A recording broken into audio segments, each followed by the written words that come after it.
All right, guys, welcome to another episode of the Preeminent Producer Podcast. In this episode is part one of a two-part series where we are asking the coaches different questions that have been submitted. So it's more of a Q&A style. The coaches get into a bunch of very cool topics and always, as always, offer some great nuggets of gold. So sit back, relax, get a pen and paper, and let's dive in. Are you a commercial insurance producer struggling to stand out from the competition? Do you find it challenging to grow your book of business and create a fulfilling career? If so, then welcome to the Preeminent Producer Podcast. Each week, we'll be tackling important topics, sharing proven strategies and insights from successful producers that are in the trenches and have traveled the journey to becoming a preeminent producer. You'll discover what it really takes to become preeminent and build your book of business in a way that isn't being taught anywhere else. Our hosts are experts in the field and have built thriving businesses by becoming the most trusted advisor to their clients.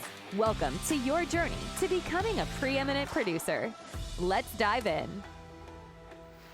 All right, first question.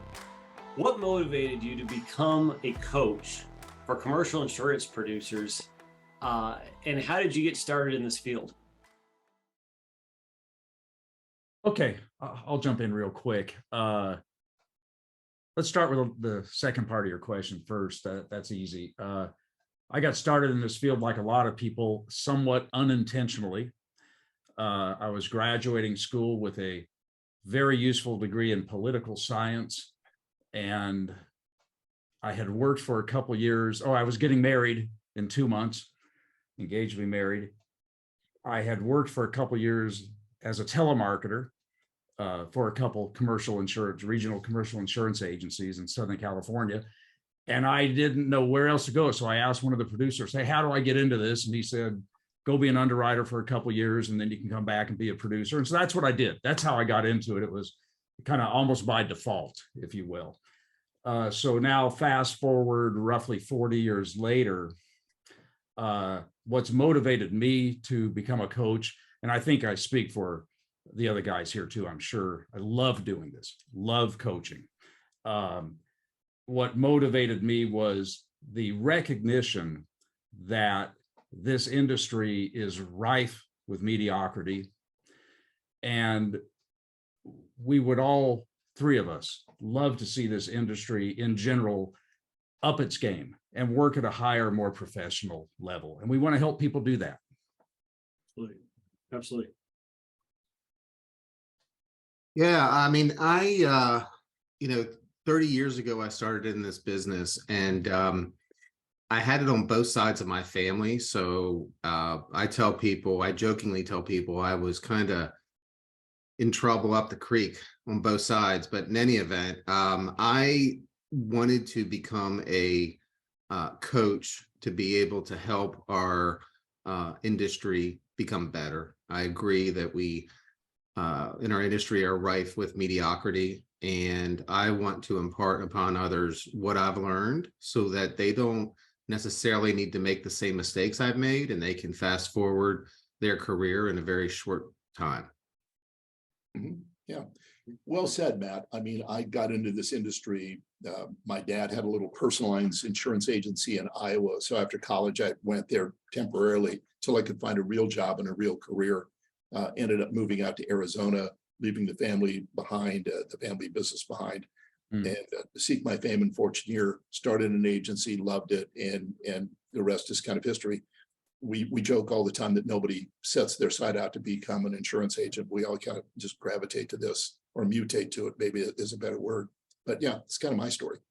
And let me just add to that, dovetailing off the last thing you said there, Rick. And I think we've all talked about this before. Yeah, nobody intends to get into this typically, but it is such a great career. The opportunities are endless. It's fascinating work. It really is. And lots of rewards, not just monetary. Yes. Yeah. Very good. All right. In your experience, what is the key traits and habits of highly successful commercial insurance producers? Boy, there's a handful of them. I don't know, Christian, do you have it? Yeah, you've probably hired more people than I have. Do you? Well, I mean, I think a successful producer has got to have several key traits built into them. And one, I think first and foremost, is a desire to be the best, and let that propel you to never giving up. And the reason why I say that is because try as we might, and we implement all the things we talk about, and we have great success, there's no one who's immune to failure. And when you lose that account, it hurts. I don't care if it's a current client or a prospect, it hurts. And I think, to be a successful producer, you got to say, okay, you know what? Things happen for a reason. I got to move on to the next one and pick yourself up. You should be able to, as we talk about, debrief that session and what happened so you can improve, but then quickly move on. You cannot be stuck on the fact that maybe you lost an account or something went wrong. I think you have to have, I know you have to have grit and desire. You need to be highly motivated to be successful. And in my opinion, success is chasing perfection. Maybe never getting there, but just chasing it. Yeah, that's really good. I mean, I've hired several producers over the years and have had some succeed and some fail. And I almost feel like there's some kind of almost intangible personality quality or something that's not always, for me, it has not always been easy to predict or to ascertain when I'm interviewing, a new producer.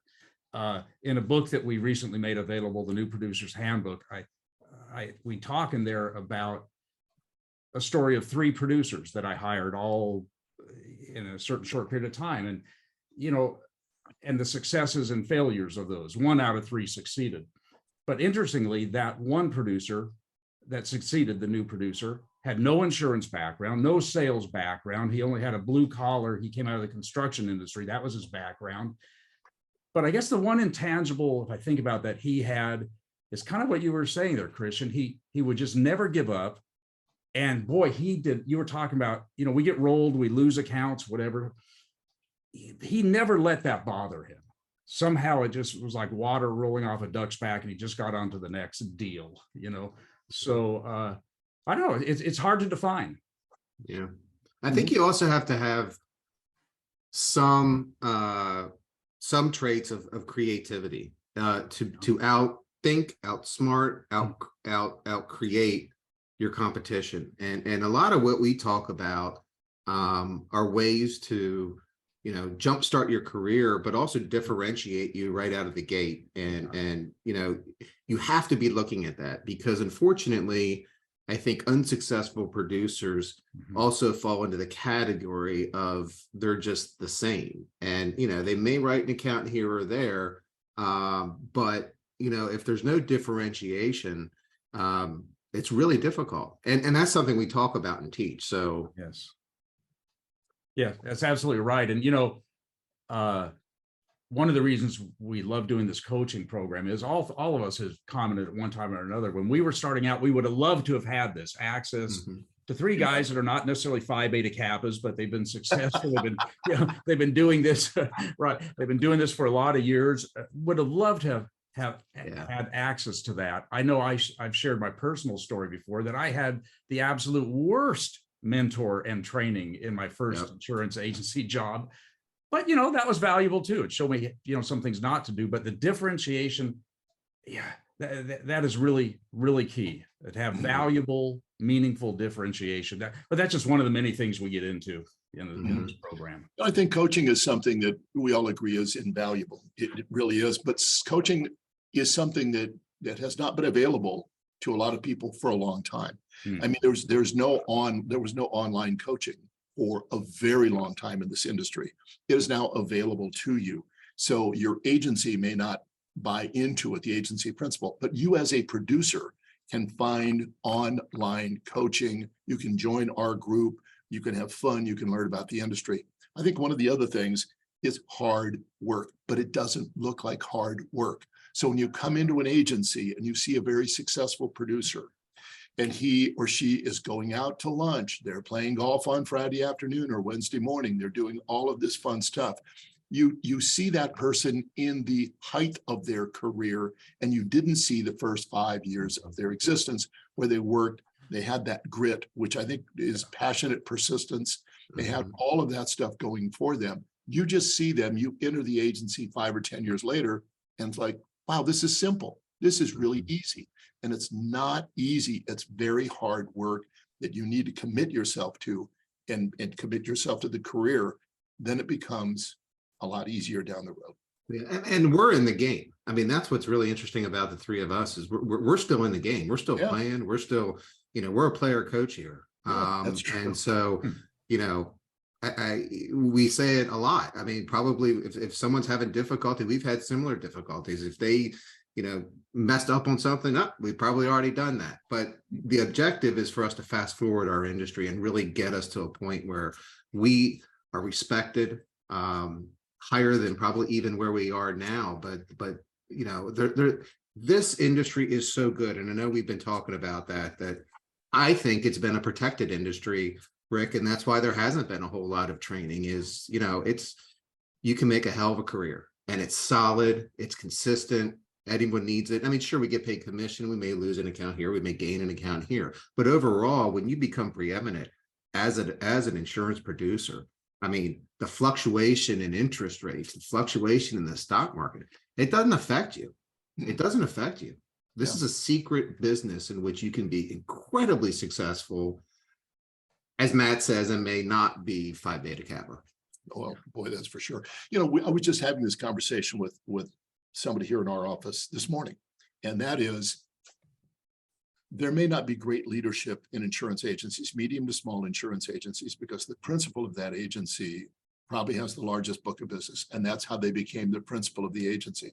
That doesn't make you the best leader of people. It makes you a really good producer, and maybe that's where you should stay. But if you're in an agency where it's a medium to small agency, you don't have dedicated leadership, you've got some poor man or woman who's running the shop and running their book of business and doing all this kind of stuff.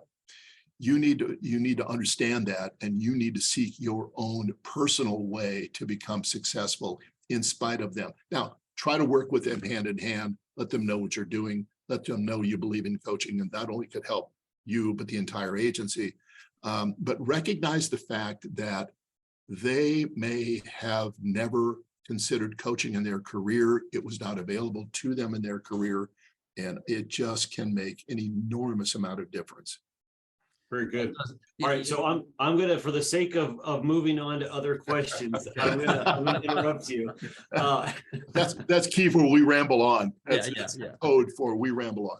This is not rapid fire, that's for sure. No, I'm just kidding. Just kidding.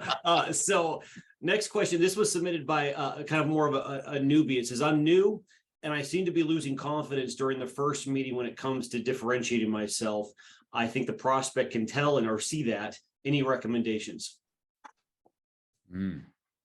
Well, yeah. Oh, go ahead, Matt. Okay, I'll make it quick. I'll try to make it quick, guys. I've advocated for a long time, we all have, that you have to have differentiation. It has to be meaningful differentiation. I think, and we've all been where this gentleman or lady, is at. What I did early on, and I would recommend this for every producer, really for overall agencies, but for every producer, is take the time to think about what you're doing. You've got to have meaningful differentiation. And if you don't have it, create it, but figure out what makes you different. There's 3 easy things. We're going to be talking about this in an upcoming meeting. 3 easy things that every producer needs. They need a USP, unique selling proposition. They need to be able to articulate that. They need what's commonly called a 90-second elevator pitch. When they have somebody's attention for just a minute and a half, to be able to describe their differentiation and intrigue that person. And then, and we did this recently, Rick, I think you kind of led that discussion on developing a compelling story, because people like stories. So those are 3 things that you need. You better have them. They better be good. They better all be compelling. And then you rehearse those and practice those. Nothing, for me personally, nothing instills more confidence than having practice what I'm going to say, whether it's a presentation to a big group or to whatever. And so I know what's coming next. I know where I'm going. That gets rid of all the nerves. Yeah. I know we dive into this in minutia, in a lot in the podcast. But I mean, there are certain steps. Matt, you're spot on with that. I think any agency can absolutely figure out their differentiation, but they have to be willing to, I call it getting in the war room and whiteboarding and just taking a marker and just throwing on the board all of what you think you do differently and better than the competition. Keep tearing that apart to where you really have, wow, my agency does this better than anyone else in our area. And that could be maybe you focus on a certain industry. I don't know, but we talk about that. We get into that and we can help with that. And that 90-second elevator speech, that's got to be crisp and to the point and emotional and engage the emotion of the receiver. We talk about that. And then lastly, practicing. That is so, so important. The best athletes become the best athletes by practicing. And we talk about that all the time. Mm-hmm. I would suggest practicing too with someone outside of your office. Yes. Your spouse or significant other. Okay. Mm-hmm. Not necessarily definitely, you have confidentiality agreements, I'm sure, but, run it by them and say, look, pretend that you're an insurance buyer and go through your compelling story, your differentiation, and practice that. And then lastly, I would also recommend in practicing, you can also do it in your own office. Hopefully you have an office or a place you can close the door, record yourself, put a mirror up. You got to tear it apart so you don't get rolled when you're out there and get what we've all been, get very nervous and clam up and then blah, blah, blah, blah, blah. And next thing you know, you've lost that opportunity. Yeah, I think practicing is a great idea.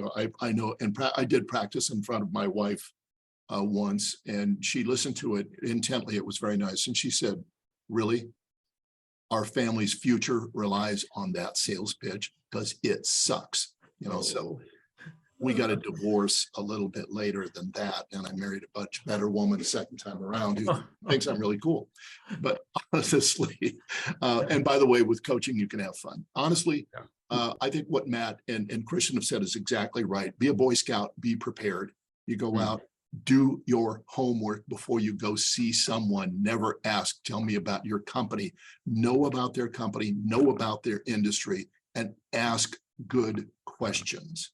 Get them talking rather than you. Your elevator pitch right away, you've got to engage them. And after that, you need to ask great questions, be prepared, know their industry, know their company. And get away from being focused on the sale. That's right. Don't go at it as I got to get the sale. I need the sale, because people see through that. They do. Go at it like you're a professional and you're talking to this person to earn an opportunity to do business with them. And through your differentiation, you bring them a solution to their problem. And again, we talk about that and how to know those problems in advance, as Rick says. Mm-hmm. Don't sell, and you're not there to sell insurance on the first meeting. You're there to create a relationship. I'm not going to sell them anything on this first meeting unless they say, I hate my current broker and do you have a BOR with you? The idea of that first meeting is to get the second meeting, to interview them, to interview each other. Could this be a good fit going down the road? Don't worry about your sales pitch. Worry about creating a relationship. One last comment on this subject, getting back to that original question. Be prepared to answer the question if that prospect asks you, why should I go with you? How are you different than other brokers? What makes you really different? Why should I pick you? Because a lot of these prospects, they view brokers as a dime a dozen, and so just really be prepared to answer that question. And something we talk about in other courses is developing the right set of mindsets. And one of those mindsets is, hey, I've developed all this differentiation. I really am valuable. And I think that this particular prospect will be worse off without me as their broker. So you got to have that mindset, but you got to have something to back that up and be prepared to answer that question. Right. Go to your agency principal. Ask them what makes our agency different. Go to your best salesperson in the agency. What makes our agency different? Mm-hmm. They may or may not have good answers for you. If they do, great. You can steal some of those and make them your own, but ask around, get help, recruit, go to your most successful producer in the agency What sets you apart? Because Matt, you're exactly right. They may ask you that question literally, but in their mind, every time you show up in front of somebody to sell them any product, in the eyes and ears of the prospect, is why should I buy this widget from you? Right. Very good. Absolutely. Okay, next question. If a person responsible for making the decision is unavailable for the initial meeting, it suggests that you meet with the next person in line. Should you proceed with that scheduled meeting? All right, guys, we're going to stop it right there. Stay tuned for part 2 as we will finish the series of questions. But again, as always, I want to stress the importance of implementing what you learn. If you don't implement, you're not going to see the results. And if you enjoyed what you've heard so far and would like to get coached by these guys even more, check us out at thepreeminentproducer.com. Again, thepreeminentproducer.com to find out more about how you can learn more from these coaches. All right, until next time, guys, we'll see you in the next episode of the Preeminent Producer Podcast.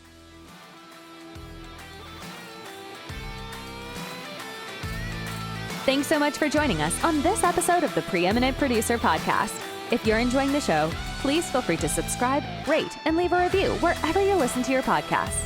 That helps others find the show, and we greatly appreciate it. Once again, thanks for joining us, and we'll catch you in the next episode of the Preeminent Producer Podcast.